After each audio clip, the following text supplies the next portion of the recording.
Well, hello again. A lot of talk. Over the past couple weeks, I've been seeing a lot of videos about how Justin Fields might be on his way out. Rumors that Matt Eberflus might be fired as the head coach, and that if he is, then the Justin Fields era in Chicago will be over. It's been a pretty turbulent season to be a Bears fan. A lot of different emotions, a lot of talk and speculation about what's going to happen as we head into the end of the football season. Look, I'm not a psychic. I don't know what the front office will do as far as keeping or getting rid of people. I know what I would do. And I've already discussed that in my last video. I do want to say I got a lot of support on that last video. I can't be more grateful. I appreciate all the likes and all the comments, good, bad. It really helps me out, and I can't thank you enough. So the Bears already played the Lions. They played a really good game. Justin came out, and he balled out. He did. And, that game got people talking some more. The media they can't leave this alone. They just can't leave this topic alone as far as Justin Fields and just the Bears as a whole. This is the way it's always been. Now, they have the Browns, and then they have the Falcons, and then we finish up with, They have the Browns, the Cardinals, and then the Falcons, and then we finish up with Green Bay. In my last video, I mentioned not comparing the Bears' success to other teams' success. I saw in the comments, there was a guy who said, hey, Green Bay has rebuilt their team. They're the pinnacle of football. Not word for word. He's comparing the Bears' success to the Packers' success. Just because the Packers beat the Chiefs doesn't mean anything. It doesn't mean that their rebuild is complete. They're even on the season. They're sitting at 500, and the truth is the Chiefs are not as strong of a club as they've been the past couple seasons. They're dealing with some key injuries. I believe Patrick Mahomes is out with a pectoral injury, but it's not like Green Bay did anything special beating the Chiefs. All right? Look, you never know what team's going to show up. That's how the NFL is. Or what team's going to lay an egg. Kansas City laid an egg, all right? Jordan Love balled out. It happens. I wouldn't put a lot of stock into that. Now, it's concerning to me the rumors surrounding the Bears organization right now. Who knows what Kevin Warren's going to do? He talks a big game, but at the same time, it's pretty traditional for the Bears to keep people around. In this situation, I would keep the coaching staff intact. Give this thing one more year, see what you got. Justin is under contract for one more season. See what's up. You have nothing to lose. What do you gain by drafting another QB? What do you get out of that? I have the answer. It's nothing. You get nothing drafting another quarterback. The draft class is not anything to be excited about. I'm not drooling over any QB that's coming out of the draft. I'm excited about Marvin Harrison Jr. I'm excited if we can improve that offensive line. The defense will be better next year, and what they've done this season proves that. And the Bears can run the ball, that much is certain. I think everyone in the media has it wrong. I don't believe that any major changes will happen to the coaching staff. I could see Luke Getsy being removed as offensive coordinator, but at the same time, I could see him staying there. When you look at the coaching carousel, right? You look at what's out there. You really don't have anything. It's like sometimes you got to keep a unit together. This is an opportunity for Chicago. Keep that coaching staff intact. Luke Getsy can figure this out. There's no doubt that he can draw up a good game plan. He's gonna get this thing right. You got to give it time. It's trial and error. That's how these things work, okay? At the end of the day, it's a business, okay? You have to cash in on big value players while the market is still high for them, or cashing in on some players that broke out this year. When a player breaks out and separates himself from others on the roster, his value goes up. You would think that's a good thing for the team, and it is, but it's more beneficial for the owners because they've invested what's essentially pennies on the dollar, and now they can cash in on that stock and repeat the process. It's like free money. It's like printing free money. A guy gets better, boom, trade him away, get that check. You bring another guy in, you develop him, repeat the process. It's not as simple as that. It takes hard work. That's what happens. Going out, getting another unproven guy for cheap, this is essentially the same type of talent. That's just how it goes. Now, they could just rip up the whole damn carpet. Kevin Warren could really shake things up by doing that, but I don't believe it's going to get better if they do things this way. I have to talk about this because this is always happened. There's a lot of talk about Jim Harbaugh. There's always a lot of talk about Jim Harbaugh. Another fun fact, if you didn't know, Jim Harbaugh was a first-round pick in 1987. And guess who drafted him? If you didn't guess it, Chicago. That doesn't mean anything, though. So there's a lot of talk about him being the perfect fit for Chicago. Now, I will admit, if we had a real chance to land Jim Harbaugh, I would take it over Matt Eberflus. Only if you keep Matt Eberflus as the defensive coordinator. Now, the media can definitely influence some personalities to make decisions. You know, the whole Jedi mind trick thing. But it only works on the weak-minded. Jim's not weak-minded. What I'm trying to say is that it's never going to happen. Kevin Warren can swing for the fence. It doesn't matter. You can bat 1,000, you're still not landing Jim Harbaugh, all right? This is not the media's first attempt to persuade and plant the seed for Jim to coach for Chicago. Does it make sense? Yes. Absolutely. I think Justin is the perfect QB for the type of offense Jim would run. And to keep Matt Eberflus as a defensive coordinator, that team could probably be really good in just a couple of years.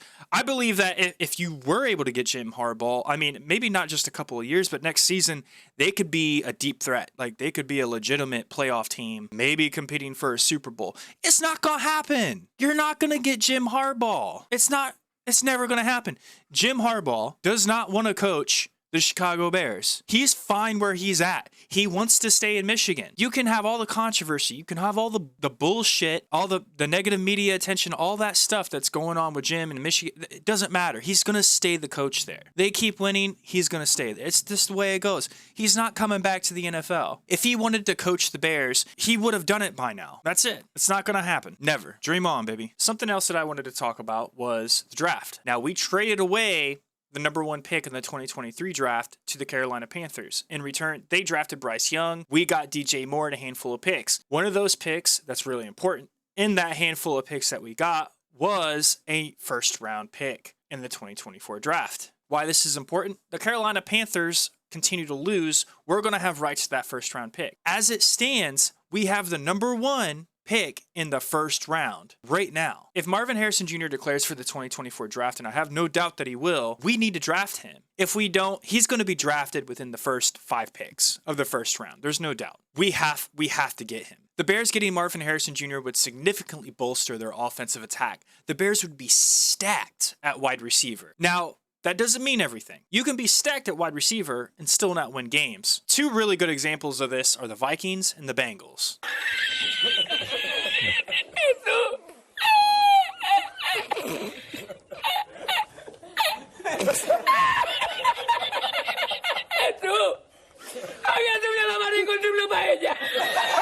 What good is having a stacked wide receiver core if your QB's getting smacked every single snap?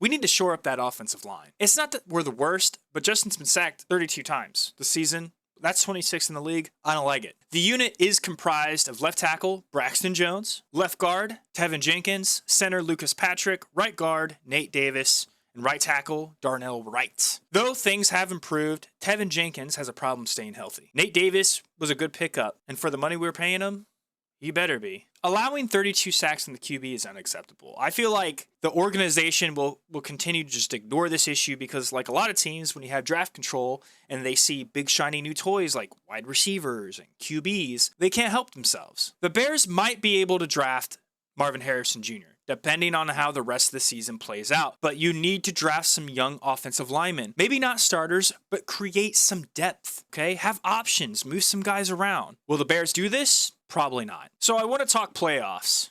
Playoffs? Don't talk about it. Playoffs? The reason is technically the Bears are still in the hunt. I think this front office wants to win. I believe that if they have an opportunity to backpedal into the wild card spot, they're going to take it. Now, I did say in my last video that winning wasn't their main objective this season, but I do believe they expected to be better than they have. And I don't believe that they're trying to blow the season just for, so they can have more control in the draft. I don't believe that. And I don't believe that they're actually aiming for Marvin Harrison Jr. That's why I talk about this. I never believed that Matt Eberflus's job was ever on the line. The announcers after the Lions game made this comment about Matt Eberflus looking relieved, like he just saved his job or something. Are you guys serious? Matt didn't look relieved like his job was on the line. Even if it was, he's definitely not worried about that. If he's feeling relieved about anything, is that the hard work is paying off. Matt is a believer, and beating the Lions is proof that the Bears are a better unit than the media has been making them out to be. I want to call out this one show specifically. Because Justin Fields showed enough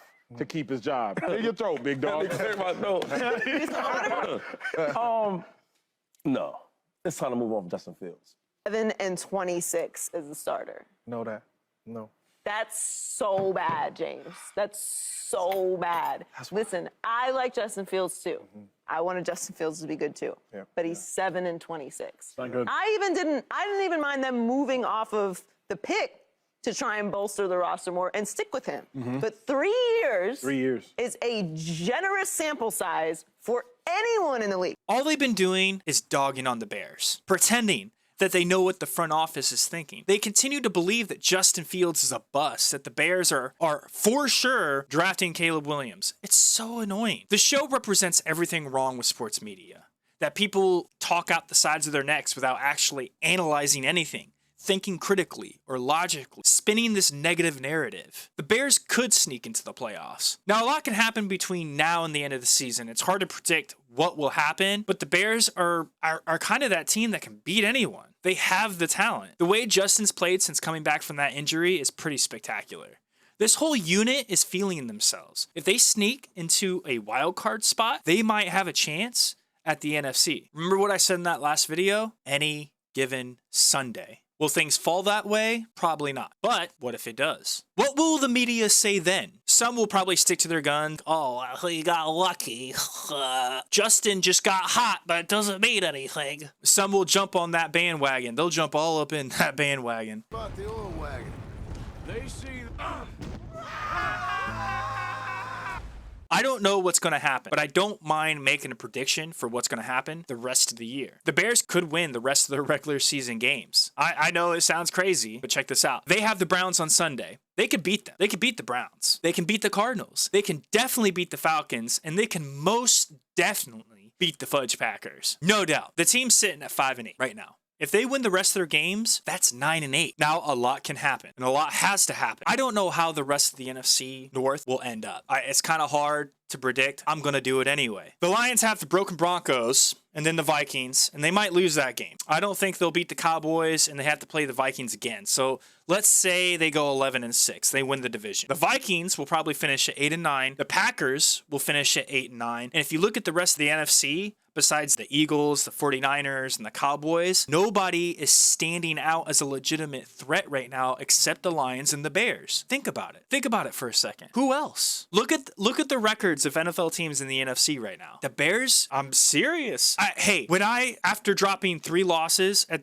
beginning of the season, when I made that video, I would have never imagined myself sitting here making this video right now about how the Bears could possibly sneak into the playoffs. Think about it. They could do it. It'd be crazy, but crazier things have happened. Look at the New York Giants. What year was it? The 2007 season? That 2007-2008 season? Yeah. Who knows? It's just a prediction. Guys, that's going to do it for this video. If you liked it, hit that like button. Let's talk about it down in the comments. Until the next one, guys, I'm out of here.